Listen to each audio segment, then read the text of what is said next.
कधी विचार केलात का? तुम्ही हॅलो म्हणताच आवाज काही सेकंदात समोरच्या व्यक्तीकडे कसा पोहोचतो? आपण चालतो, बसमध्ये असतो, ट्रेनमध्ये असतो, पण कॉल डिस्कनेक्ट होत नाही. हे कसं शक्य आहे? याचं उत्तर आहे मोबाईल टॉवर कनेक्शन. आज आपण समजून घेणार आहोत मोबाईल टॉवरशी कनेक्ट कसा होतो, सिग्नल कसे फिरतात आणि कॉल किंवा इंटरनेट तुमच्यापर्यंत पोहोचतं कसं. नमस्कार, मी पूनम आणि तुम्ही पाहत आहात logically. Welcome to episode 31 of one day one concept. आतापर्यंत आपण इलेक्ट्रिकल, इलेक्ट्रॉनिक्स आणि कम्प्युटर बेसिक समजून घेतले.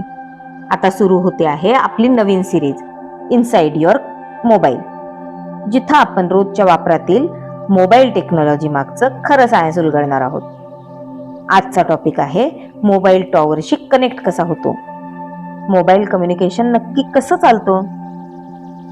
प्रत्येक मोबाईलमध्ये एक छोटा रेडिओ ट्रान्समीटर असतो. जेव्हा तुम्ही कॉल करता, तो ट्रान्समीटर तुमचा आवाज डिजिटल सिग्नल मध्ये कन्व्हर्ट करतो. हा सिग्नल इलेक्ट्रोमॅग्नेटिक वेव्हच्या रूपात जवळच्या टॉवरकडे पाठवला जातो. टॉवर म्हणजे एक प्रकारचा मिडलमॅन आहे. तो तुमचा सिग्नल पकडतो आणि नेटवर्क सेंटरला फॉरवर्ड करतो. नेटवर्क सेंटर ठरवतो की कॉल कोणत्या एरियामध्ये आहे आणि पुढचा टॉवर कोणता वापरायचा. मग तिथून दुसऱ्या व्यक्तीच्या फोन पर्यंत सिग्नल परत पाठवला जातो. सगळं फक्त मिली सेकंड्स मध्ये घडतं, इतकं वेगात की आपल्याला लाईव्ह वाटतं. चला, हे सगळं एक छोट्या उदाहरणाने बघूया. मोबाईल नेटवर्क म्हणजे एक मोठी रिले रेस समजा. पहिला रनर म्हणजे तुमचा फोन, जो सिग्नल पकडतो आणि टॉवरकडे पास करतो. टॉवर पुढचा बॅटन घेऊन नेटवर्क स्टेशनला देतो आणि तिथून दुसऱ्या टॉवरकडे पास होतो.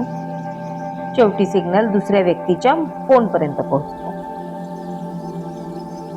एक टॉवरचं कव्हरेज सुमारे 2 ते 10 किलोमीटर पर्यंत असतं. जेव्हा तुम्ही हलता तेव्हा तुमचा मोबाईल हँडओव्हर प्रोसेसने आपोआप पुढच्या टॉवरशी कनेक्ट होतो, म्हणून कॉल ड्रॉप होत नाही. हे सगळं इंजिनिअरिंग दृष्टिकोनातून बघूया. Mobile communication GSM, 3G, 4G किंवा 5G सारख्या स्टँडर्ड्सवर चालतं. प्रत्येक टॉवरमध्ये बेस ट्रान्सरिसिव्हर स्टेशन असतं, म्हणजेच BTS, जो व्हॉइस आणि डेटा सिग्नल हँडल करतो. जेव्हा तुम्ही कॉल करता, तुमचा फोन सेल या नेटवर्क झोनमध्ये रजिस्टर होतो. नियर बाय टॉवर्सकडे सिग्नल स्ट्रेंथ सर्वाधिक जिथं असेल तिथे कनेक्शन एस्टॅब्लिश केलं जातं. या सिग्नलला कॅरियर फ्रिक्वेन्सी म्हणतात आणि ती मेगाहर्ट्ज किंवा गिगाहर्ट्जमध्ये असते.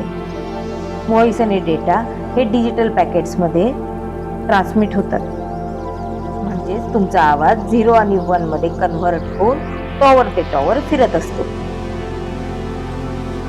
चला, याचे काही रिअल लाईफ एक्झाम्पल बघूया.